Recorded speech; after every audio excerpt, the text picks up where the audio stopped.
concepto propio. Ahora observemos a los adultos. Aquí está nuestra personalidad adulta. Si nos observamos, podemos llegar a reparar nuestras bases, por así decirlo, repitiéndonos una y otra vez: me agrada mi persona, me agrada mi persona, me agrada mi persona, y llevamos ese concreto reparador hacia la base de nuestra personalidad. Los niños necesitan el amor como las rosas necesitan la lluvia. Los niños que carecen de amor a menudo mueren por escasez de amor. Es una enfermedad llamada marisma. Ahora, ¿qué más sabemos sobre los niños? Sabemos que los niños llegan al mundo con dos atributos notables. El primero es que no sienten temor. Los niños nacen sin temores. No temen a nada excepto a caerse y a los ruidos fuertes. Y esto se expresa en sus actitudes: yo puedo. Los niños llegan al mundo pensando que pueden hacer cualquier cosa, y quien haya criado a un niño hasta la edad de 3, 4 o 5 años sabe que debe pasar esos primeros años evitando que se maten, porque son como pilotos japoneses, porque no le tienen miedo a nada. Su segundo atributo es que llegan al mundo totalmente espontáneos. Dicen lo que quieren, hacen lo que quieren, son totalmente desinhibidos. Totalmente. Ellos no temen hacer nada de lo que desean, y esto se expresa en su actitud: no quiero. No tengo que hacerlo. Si ha tratado de controlar a un niño, lo habrá visto. Lo primero que dicen cuando comienza a darle órdenes, lo primero que aprenden es: no tengo que hacerlo. Claro, a veces cambiamos sus mentes de una u otra forma, pero estos son los dos atributos con los que los niños llegan al mundo. Llegan al mundo sin temores y desinhibidos. ¿Qué significa esto? Significa que nuestro derecho innato natural es no ser temerosos y ser desinhibidos. Y solo cuando podemos crear la misma situación en nuestra vida adulta, cuando no tememos y somos desinhibidos, nos sentimos a gusto con nosotros mismos. Las mejores organizaciones, las mejores compañías son las que crean un ambiente donde nos sentimos sin temores y sin reservas para ser nosotros mismos y para hacer lo mejor de nosotros. Al crecer descubrimos que los niños aprenden de dos maneras. La primera es por imitación. Imitan a uno o a ambos padres, en especial al padre dominante. Algunas veces el padre dominante cambiará cuando crezca el niño, y a veces los niños imitan al padre, a veces a la madre, pero aprenden por imitación.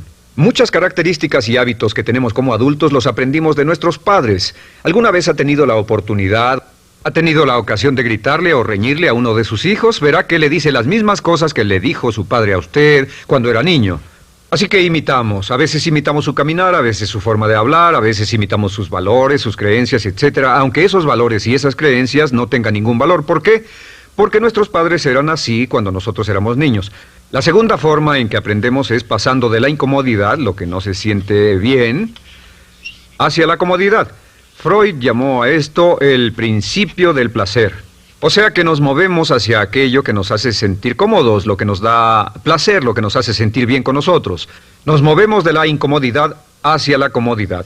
Así es como aprendemos a no mojar el pañal, por ejemplo. Sabemos que no es agradable caminar con popó o pipí en nuestros pañales. Vemos lo que hacen nuestros padres, vemos lo que nuestros parientes hacen y decimos: estas personas no hacen lo que yo. Así aprendemos a caminar y lo demás. Así que de la incomodidad hacia la comodidad.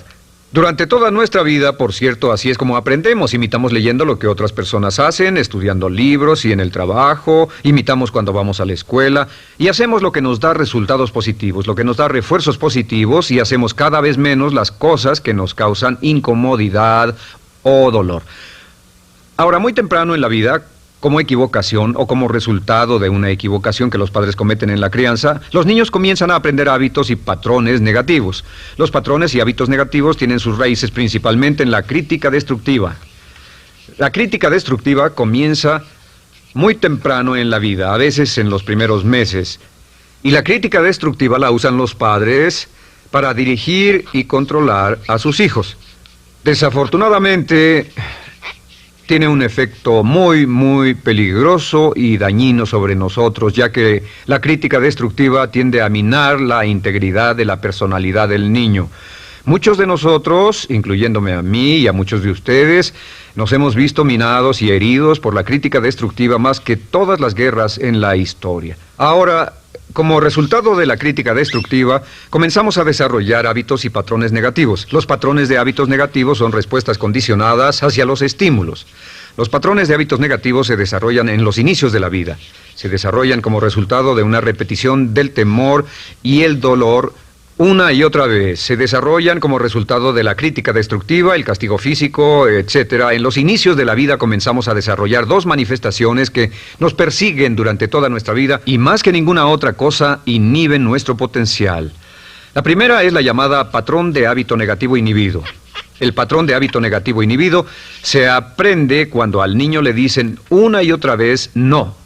Aléjate de ahí, no toques eso, y se le castiga. Cuando el niño intenta algo nuevo, o se involucra con algo, o huele algo, o derrama algo, o rompe algo accidentalmente, el padre estalla y se enfada mucho.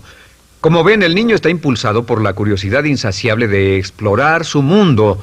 Y lo que pasa es que cuando lo explora o se interesa y echa a perder algo, si el padre reacciona golpeando al niño, el niño comienza a pensar cada vez que intento algo nuevo, cada vez que intento algo diferente, cada vez que voy más allá de mis límites, cada vez que me salgo de mi zona de comodidad, cada vez que no juego sanamente, me golpean, me castigan, me lastiman, me envían a mi alcoba y me siento mal. Y muy pronto el niño desarrolla el sentimiento de no puedo, no puedo.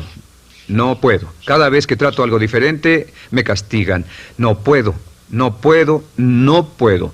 Es como la respuesta de Pavlov. Pavlov sonaba la campana y le daba de comer a un perro, y el perro salivaba y Pavlov alimentaba al perro. Mientras sonaba la campana, el perro salivaba y siguió haciendo eso, y después Pavlov solo sonaba la campana y el perro salivaba. Lo que pasa en la vida adulta es que esto crea lo que llamamos temor al fracaso. El temor al fracaso es una respuesta condicionada a un proceso de crítica destructiva que ocurre en los primeros 5 o 6 años de la vida. El temor al fracaso automáticamente nos activa, nos sentimos ansiosos, tensos, intranquilos, sentimos presiones y estrés en nuestro plexo solar, sentimos ganas de retirarnos del evento, y el temor al fracaso es la razón principal por los fracasos en la vida adulta. Es la razón principal por la que evitamos cumplir plenamente nuestro potencial. De hecho, todos los patrones de hábitos negativos se experimentan en el cuerpo físico. Puedes saber cuál es un patrón de hábito negativo porque se siente en el cuerpo físico, precisamente. El patrón de hábito negativo inhibido, el temor al fracaso, el no puedo, ocurre primero que todo en el plexo solar. ¿Ha tenido la ocasión donde debe hablar frente a un grupo, debe ir a una revisión de su desempeño, o debe hacer una llamada determinante? Primero su plexo solar se aprieta. Si el temor continúa, su respiración se acelera. Su corazón comienza a latir apresuradamente, su frecuencia respiratoria aumenta y le duele la cabeza como migraña en la parte frontal, su garganta se le cierra y no puede hablar y se le seca la boca por completo, y como se pone tan tenso y asustado, va corriendo al baño. Estas son todas las manifestaciones. No hay peligro físico, pero sí peligro psicológico, una respuesta condicionada. Cuando sentimos estas cosas, la tendencia es retirarse de la situación que las ocasiona, y es la razón por la que no logramos mucho si retrocedemos. Es muy importante. El segundo patrón de hábitos negativos es el compulsivo. El patrón de hábito negativo compulsivo se aprende cuando a los niños se les dice una y otra vez: más vale que lo hagas. Si no lo haces, tendrás problemas o me las pagarás. A los niños se les convierte en recipientes del amor condicionado. Los padres no intentan hacer esto, pero lo que hacen es sugerirle al niño: no te amo, por lo tanto no estás a salvo, a menos y hasta que hagas lo que yo quiero. El niño crece sintiendo: tengo que hacer lo que quiera mi mamá. Debo complacerla, debo complacer a papá, debo complacer a los demás, debo complacer a mis parientes, y a veces debo complacer a mis semejantes, debo complacer a mis maestros, debo complacer a todo el mundo, y crecen con esto: debo. No puedo hacer lo que quiero hacer, debo hacer lo que complace a las demás personas. Este patrón de hábito negativo muy temprano en la vida se traduce en el temor al rechazo. El temor al rechazo lo experimentan los hombres como adultos como un comportamiento tipo A. Hablaremos del comportamiento tipo A posteriormente. El comportamiento tipo A es una necesidad compulsiva o excesivamente compulsiva de complacer de algún modo a alguien sin normas de comportamiento, prácticamente sin pensarlo. El temor al rechazo nos impulsa, nos hace muy sensibles a las necesidades de los demás. Hacemos cosas que otras personas quieren, no hacemos lo que nosotros queremos. Siempre estamos tratando de complacer a los demás, tenemos preocupaciones o nos importan las opiniones, sentimientos y actitudes de otros hasta el punto donde ocultamos nuestras necesidades.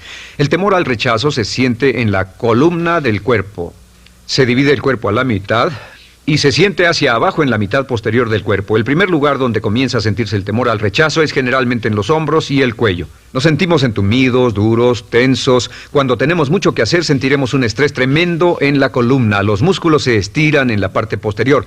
A veces se manifestará como flebitis y venas varicosas y a menudo nos darán dolores de cabeza en la parte posterior de esta porque las arterias carótidas que llevan la sangre hasta la cabeza, los músculos a su alrededor se contraen y la cantidad de sangre que fluye hacia la cabeza fluye más lentamente y se siente un terrible dolor de cabeza en la parte posterior. Estos dos temores, los patrones de hábitos negativos compulsivos, el compulsivo y el inhibitorio, son resultado de la crítica destructiva, el gran destructor de la personalidad que nos persigue durante toda la vida. Y lo maravilloso de todo esto es que como son patrones de hábitos aprendidos, podemos olvidarlos. Podemos acabar con el temor al fracaso que nos detiene. Podemos acabar con el temor al rechazo que hace que hagamos cosas que complacen a los demás en vez de complacernos a nosotros, trabajando con nuestra propia autoestima. Porque existe una relación inversa entre la autoestima y el patrón de hábitos negativos. Porque entre más se agrade a sí mismo, menos teme al fracaso. Entre más se agrade a sí mismo, menos teme al rechazo. Entre más se agrade a sí mismo, menos temerá a cualquier cosa. Y si sigue repitiendo, me agrada mi persona, me agrada mi persona, me agrada mi persona una y otra vez, si sigue diciendo esto, con el tiempo su autoestima sube más y más y más y más y sus temores desde luego bajan. Cuando su autoestima sube, sus temores van en dirección opuesta. Ahora, ¿cómo enfrentar la crítica destructiva si debe criticar a otras personas? Pues eso es muy simple. Muchos padres nos han preguntado eso. ¿Cómo se controla a los niños? Una de las claves para controlar a los niños es dirigirlos para que hagan algo constructivo en lugar de hacer algo destructivo. Otra cosa que debe recordarse es que lo que quiere hacer es que quiere dar una crítica informativa, crítica constructiva, lo que significa que se les dice a los niños lo que pueden hacer o a los adultos lo que pueden hacer mejor. Todo el propósito de dar retroalimentación de cualquier tipo es mejorar el desempeño. Si es padre o si es jefe o si es una persona en una relación, si una persona está haciendo algo malo o inadecuado, todo el propósito de darles cualquier tipo de retroalimentación es para que puedan hacerlo mejor. Sin embargo, existe una relación directa entre la autoestima y la crítica destructiva. Cada vez que se critica a una persona, su autoestima baja. Y cada vez que su autoestima baja, su habilidad para desempeñarse baja. Si critica a una persona en forma destructiva demasiado tiempo, llegará a un punto donde no intentarán nada. Se convierte en lo que llamamos hipersensible. Un adulto hipersensible es aquel que no puede aceptar críticas de nadie. Un adulto hipersensible es una persona que está muy tensa, ansiosa, si siquiera sugiere que no está haciendo lo correcto. Si trata con un adulto hipersensible, la clave es sentarlo y recordar 4 cosas. Número 1, comenzar con alabanzas. Número 2, proteja la autoestima de la persona a toda costa. Número 3, discuta el desempeño y no a la persona. Hable del comportamiento más que de la persona.